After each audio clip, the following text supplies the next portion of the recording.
Boss, at para naman dun sa mga mommies natin na gusto ng mamalengke, wait lang po. At tandaan nyo na inyong mga papel at lapis at lista nyo na po ang mga presyo ng bilihin hatid na ating very fabulous palengke master, Julius Disamboron.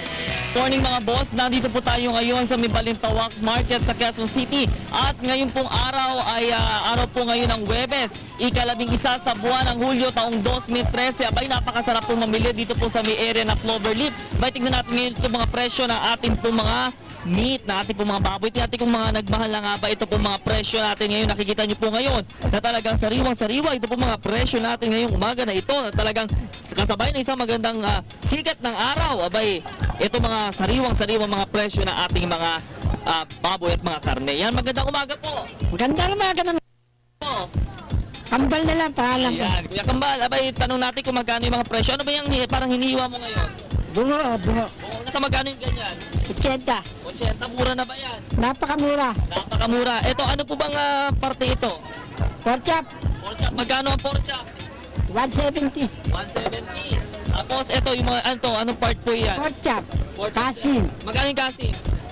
175. 175. Sa ating mga pigi, meron ka ba pigi? Pigi, 175 din po. 175 din. Kung halimbawa ito, yung anong part naman ito? Batok. Ako, magkano sa batok? Ang batok namin, 140. 140. Mura-mura na yon. Napakamura po. Ayan, oh, nakikita, oh. Ito, ang batok, oh. Ikita nyo. Yung taga lang, oh, yung kamay, oh, yung kamay, dahan-dahan sa pagtataga. Pero tignan naman natin dito, anong part ito, kuya? Maskara, tawagin niya. Magkano po?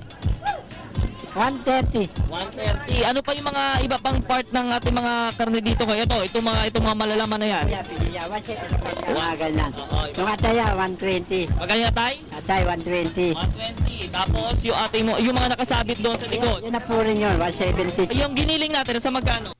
170. 170 na yung ganyan. Hindi po ang pinakamasarap na parte ng baboy, ha? Yun lang po. Okay, maraming salamat kuya.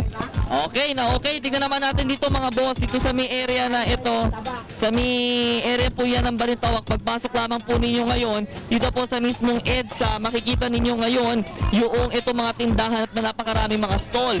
Halos marami na po yung mga nagdadagsaan natin mga kababayan na namimili na ngayon na kani-kanila mga, ito yung iba yung mga panluluto sa agahan. Meron dito, may mga area na mga gulay at may mga isda. Ito, tingnan natin kung parehas nga ba yung presyo na ating mga karne o ito mga meat yung nasa magkano na nga ba. Ito, good morning kuya. Tanong lang, ito kung nasa magkano yung mga ganito natin sa mga, giniling ba to kuya? Magkano po? 165. At mahal po ba? Ganun pa rin. Ganun pa rin. Dito sa anong part po ito? Pata. Nasa magkano po? 135. 135. Dito po sa ito mga buntot, nasa magkano? 135 din. 135. Ito anong part po ito? Pigi. Nasa magkano yung pigi? 165. Yung liempo natin, meron pa tayo? Lempo, ito na lang ang lempo natin. 180 ang lempo. Ito yung mga gatok, anong part po ito? Magkano sa port? 165. Mabili naman ba ngayon? Medyo matumal, boss. Ito yung mga atay natin pala, magkano po? 120. 120. Ito si nanay, mukhang namimili ngayong umaga. Nanay, magandang umaga po. Magandang umaga rin po. Mukhang marami po kayo napamili ngayon Wala nga po kasi matumal po eh.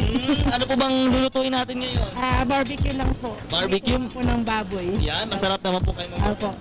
Okay, maraming salamat po nanay. Pero ito, tanong lang natin, dahil ba sa napamili nyo is nakakasiguro kay sariwang-sariwa na. Sige po. Masarang sariwa po yung tinda nila. Ayan, okay po. Pangalan nyo po? Rona po. Mirona, maraming salamat. Kuya, pangalan nyo po? Tony. Yan, Kuya Tony, maraming salamat. At yan po mga boss na nakikita nyo ngayon na halos ngayon po umaga ay talagang nagdadagsaan na po ito po mga kababayan natin na naandito po at namimili sa may area po ng Cloverleaf dito po sa may Balintawak Market sa lungsod ng Quezon. Yan po na ang pinakahuling mga sitwasyon mula dito sa Quezon City para sa Telebisyon ng Bayan. Ako po si Julius Disamboron. Good morning boss!